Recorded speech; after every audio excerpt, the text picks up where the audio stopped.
Hi, പുതിയൊരു വീഡിയോയിലേക്ക് സ്വാഗതം. ഈ വീഡിയോ ഹയർസിനെ കുറിച്ച് തന്നെയാണ്. അപ്പോൾ നമ്മുടെ ഈ സുപ്രീം കോടതിയുടെ ആ, വിധിയുടെ ആ ഒരു സംഭവങ്ങൾ ഏതാണ്ട് കഴിഞ്ഞു. അതിൻ്റെ വെടിയും പുകയൊക്കെ കഴിഞ്ഞു. അതിലൊന്നും കാര്യമില്ല എന്ന് ഇവർക്ക് തന്നെ മനസ്സിലായി.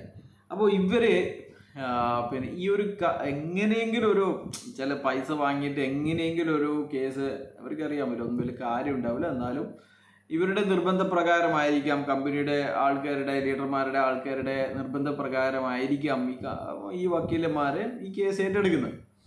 അപ്പോൾ അതിന് ശേഷം ഇതെങ്ങനെയെങ്കിലും പിന്നെ സുപ്രീം കോടതിയിൽ എത്തിക്കുക, എന്തെങ്കിലും ഒരു തീരുമാനം, എന്തെങ്കിലും ഒരു ഡിസ്മിസ് ആക്കി കൊടുക്കുക എന്നുള്ള കാര്യമാണ് ഉണ്ടാവുക.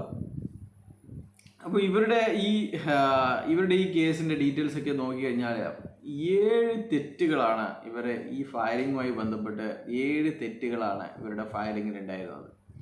അവസാനം ഈ ഒരു കീഴ്ക്കോടതിയുടെ judgement P G Ajith Kumar സാറിന്റെ ജഡ്ജിമെന്റ് ആണല്ലോ ഇവരുടെ 11 ദിവസം കഴിഞ്ഞിട്ടാണ് ഇവർ അപ്ലിക്കേഷൻ കൊടുത്തത്. അതുകൊണ്ട് തന്നെ ഇത് സ്വീകരിക്കാൻ സാധ്യമല്ല, നിങ്ങൾ വേണമെങ്കിൽ റീ ഇഷ്യൂ ചെയ്തോളൂ, ഇത് വീണ്ടും ഈ കമ്പനിയെ പൂട്ടിക്കോളൂ എന്ന് പറഞ്ഞിട്ടുള്ള ആ ഒരു ഉത്തരവുണ്ടല്ലോ, ആ ഉത്തരവ് പോലും സുപ്രീം കോടതിയിൽ മറച്ചു വെച്ചു എന്നുള്ള കാര്യമാണ് ഇപ്പോൾ പുറത്തു വരുന്നത്.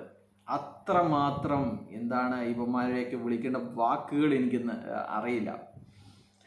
അത്രമാത്രം എന്താണ് അങ്ങനെയാണ് ഇവർ ഈ ഫയൽ ചെയ്തത് എന്നാണ്. ശരിക്കും പറഞ്ഞു കഴിഞ്ഞാൽ ഇങ്ങനെയൊരു വിധി എന്തായാലും പരിഗണിക്കാതെ തന്നെ തള്ളുകയാണ് ചെയ്തിരുന്നത്. അത് നല്ലത് തന്നെ.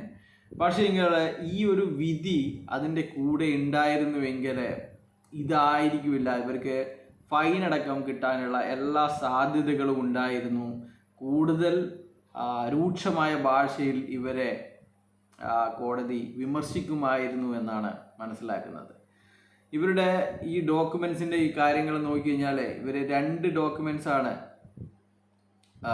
ഉണ്ടായത്. 2 ഡോക്യുമെന്റ്സിനാണ് എക്സംഷൻ ചോദിച്ചിരിക്കുന്നത്. അത് from filing CC of the impugned judgement എന്ന് പറഞ്ഞു കഴിഞ്ഞാൽ ഇവരുടെ മുന്നത്തെ ജഡ്ജ്മെന്റ് ഫയൽ ചെയ്യാൻ പറ്റില്ല, അത് വളരെ ബുദ്ധിമുട്ടാണ്, അതിൻ്റെ ഒറിജിനൽ നമ്മുടെ ഇല്ല, അങ്ങനെയൊക്കെ പറഞ്ഞതിൻ്റെ ട്രൂ കോപ്പി ഇല്ല എന്നൊക്കെ പറഞ്ഞിട്ട് അത് ഫയൽ ചെയ്യാൻ എക്സംഷൻ വാങ്ങിയിരിക്കുകയാണ് ആദ്യത്തെ ഡോക്യുമെന്റ്സ്. രണ്ടാമത്തെ അതേപോലെ തന്നെ OT അതും പിന്നെ എക്സംഷൻ വാങ്ങിയിരിക്കുകയാണ്. 2 പ്രധാനപ്പെട്ട ജഡ്ജ്മെന്റ് ഫയൽ ചെയ്യാതെ ആണ് ഇവരെ ഈ ഒരു സ്പെഷ്യൽ ലീവ് പെറ്റീഷൻ സബ്മിറ്റ് ചെയ്തത് എന്നാണ്. അതുകൊണ്ടാണ് കോടതിയുടെ മുമ്പിൽ നിന്ന് അങ്ങനെ ഒരു പിന്നെ ഒഴുക്കൻ മട്ടിലുള്ള വാചകം വന്ന് കൂടിയത്. അപ്പോൾ അതിനെ പിടിച്ചിട്ടാണ് ഇവർ ഈ കോലാഹലങ്ങൾ എന്തായാലും ഒരു ദിവസമാണെങ്കിൽ ഒരു രാത്രിയാണെങ്കിൽ ഒരു രാത്രി ഇവരൊക്കെ ഉണ്ടാക്കുന്നത്. അപ്പോൾ എന്തായാലും നമുക്ക് അറിയാം, ഇത് എല്ലാവരും തന്നെ തള്ളിക്കളഞ്ഞ ഒരു സംഭവമാണ്. ഇതിൽ നിന്ന് യാതൊരു ബെനിഫിറ്റും ഇവർക്ക് കിട്ടിയിട്ടില്ല എന്നുള്ളതാണ്. ഇനി ഇവർ 10-ാം തീയതി പിന്നെ 2 കോടതിയിലും പിന്നെ ഹൈക്കോടതിയിലും ബഡ്സിൻ്റെ കോടതിയിലും ഇവർക്ക് ഇതുണ്ട്. എന്തായാലും ഈ കാര്യങ്ങൾ പറഞ്ഞിട്ട് അവിടെ യാതൊരുവിധ ആശ്വാസവും ഇവർക്ക് ലഭിക്കില്ല എന്നാണ്.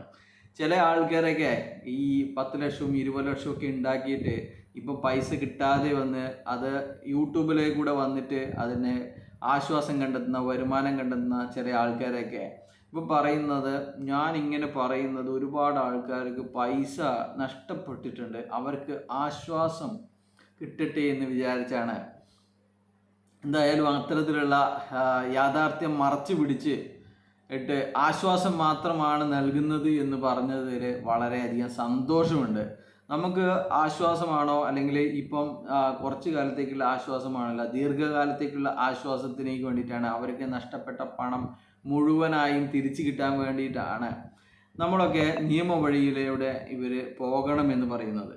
അല്ലാതെ പിന്നെ ഇവരെ ചേർത്ത ലീഡർമാരെടുക്കുന്ന എന്തെങ്കിലും കിട്ടുന്നത് വാങ്ങിക്കുമോ, നിങ്ങൾ കാത്തിരിക്കുമോ, അവരെന്തെങ്കിലും തരും എന്നൊക്കെ പറയാൻ സാധ്യമല്ല. അതുകൊണ്ടാണ് അവരെ നമ്മൾ വിശ്വസിച്ച് കഴിഞ്ഞാൽ ഇവന്മാരുടെ താഴേക്കിടയിൽ നിന്ന് ഏറ്റവും ടോപ്പിലുള്ള ലീഡർമാർ പോലും ഇതുപോലെ എങ്ങനെയെങ്കിലും ആൾക്കാരെ ചതിച്ചുകൊണ്ട് പൈസ ഉണ്ടാക്കുക എന്നുള്ള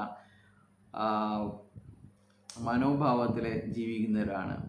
ഇപ്പോൾ ഈ കോടതി വിധി തന്നെ കണ്ടില്ലേ, നമ്മുടെ കീഴ്ക്കോടതിയുടെ വിധിയെ ചാലഞ്ച് ചെയ്തുകൊണ്ട് സുപ്രീം കോടതിയിൽ കൊടുത്തപ്പോൾ ആ കീഴ്ക്കോടതിയുടെ ജഡ്ജിമെൻറ്റ് പോലും അതിൽ ഉൾപ്പെടുത്താതെയാണ് ഇവർ പോയിരിക്കുന്നത്. ഇവർക്കറിയാം അത് ചിലപ്പോൾ ഉൾപ്പെടുത്തി